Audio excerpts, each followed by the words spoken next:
fake it till you make it. Question mark.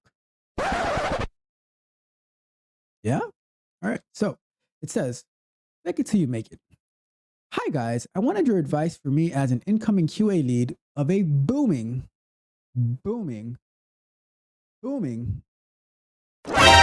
startup company. Before I start, I'll give you my background.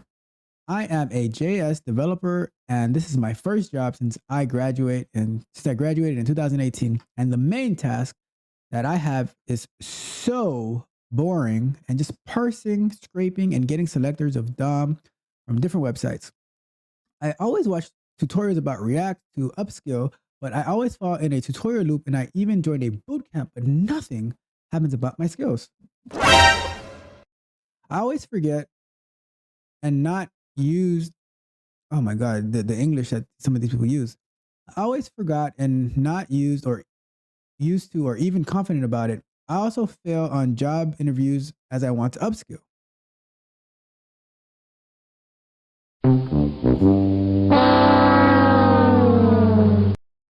Then, last year of July, I switched my career to a QA engineer and watched a lot of tutorials and LinkedIn learning programs to also get certificates. I'm happy doing it with Java and C# in Selenium. Then applying to different companies started since September. I guess they mean I've been applying to different companies since September. Uh-oh.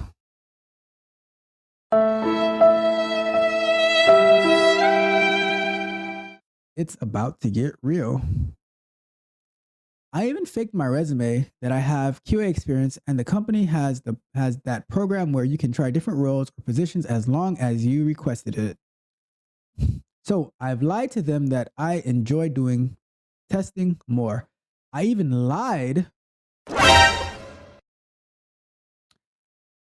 I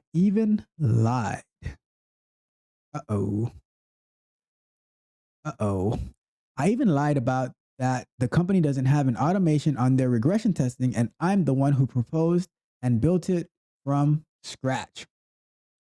Fast forward. Luckily, this February, I got hired as a QA engineer. Maybe unluckily. I told them all the lies that I've been saying to all. I applied to them hoping that I'll gain some experience with the company, specifically in automation tests. I was shocked that there were no automation testing, and we will start it from the scratch.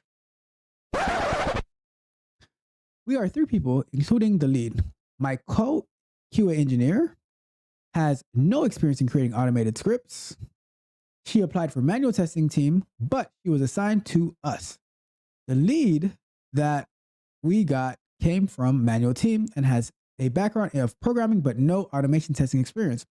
So then I created it all from the start and uploaded the repo and started creating automation scripts. All right, it's getting good.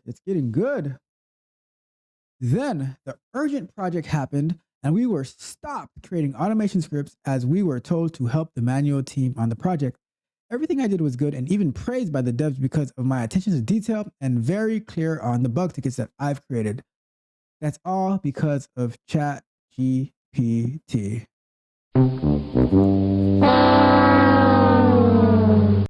Yesterday, the lead of the manual testing and my lead on automation testing set up a meeting with me.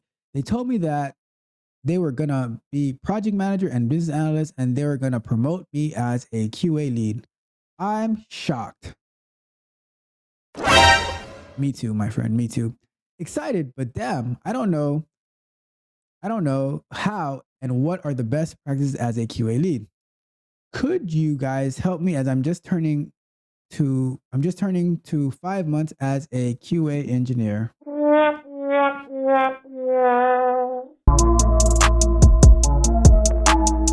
Well. What do we have here? Fake it till you make it. Well, how'd that work out for you? So, the situation that we have here is lying lying on your resume, lying on your credentials, lying about everything. And you get into the situation where your lies catch up with you. One of the things that I always tell people is do not, do not, do not lie on your resume.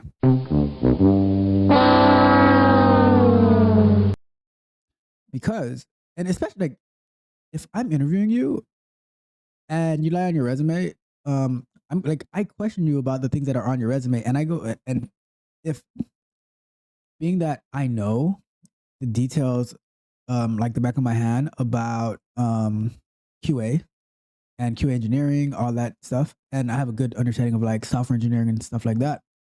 I'm going to I dissect your resume. I go down asking you, okay, well, tell me about this thing on your resume. How'd you use this at this company? How was that used? I go through all these details and I'm listening to you. Are you stuttering? Are you stumbling across your answers and everything like that? So I don't know who was doing the interview at this company, but you got through, and now you're promoted to a QA lead. So um, what does that mean? So there are, as a QA lead, you are responsible now for the quality of work that your QA engineers or QA testers do under you. So it's a bit QA lead. It's not necessarily a management position.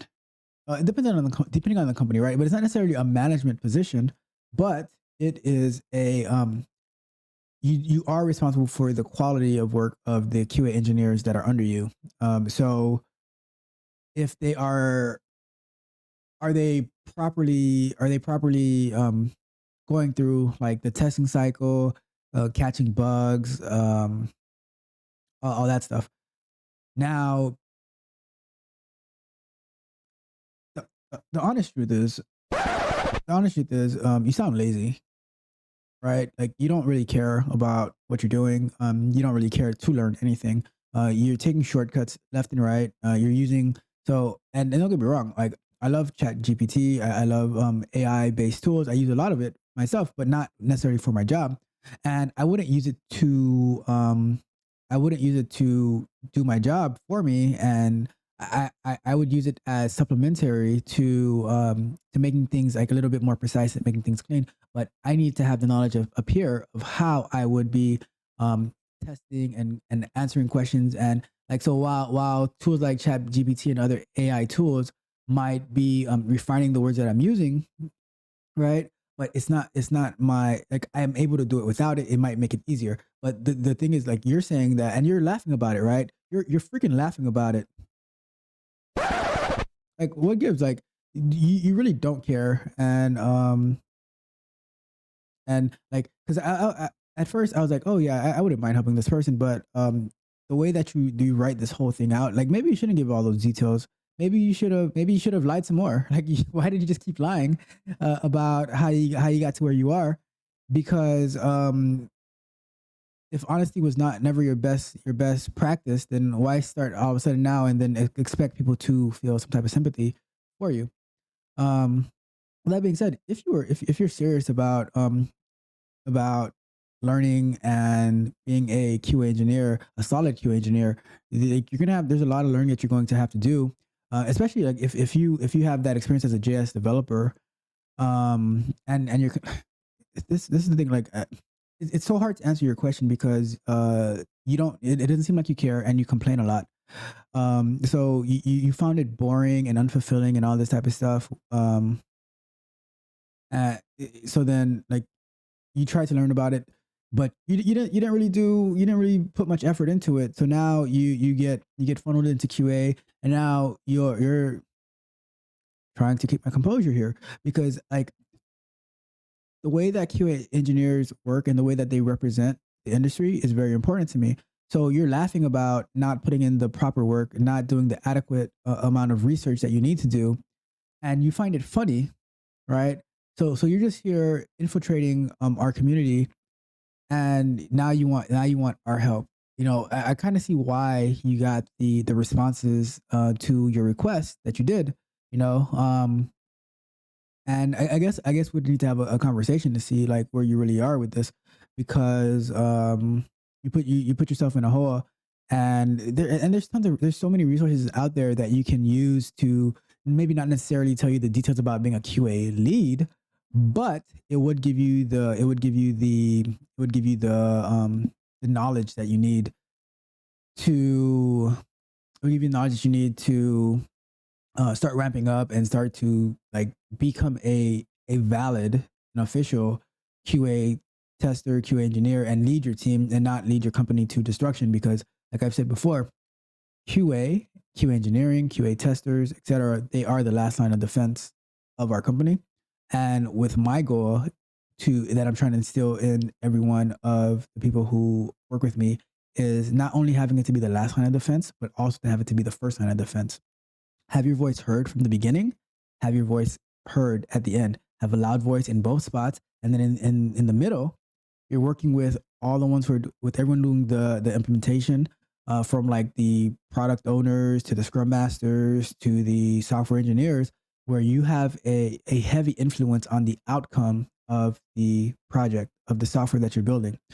But if you take that attitude that you're taking about lying your way through, then you're going to miss very key things, right? And what if ChatGPT gives you the wrong information? How are you going to handle that?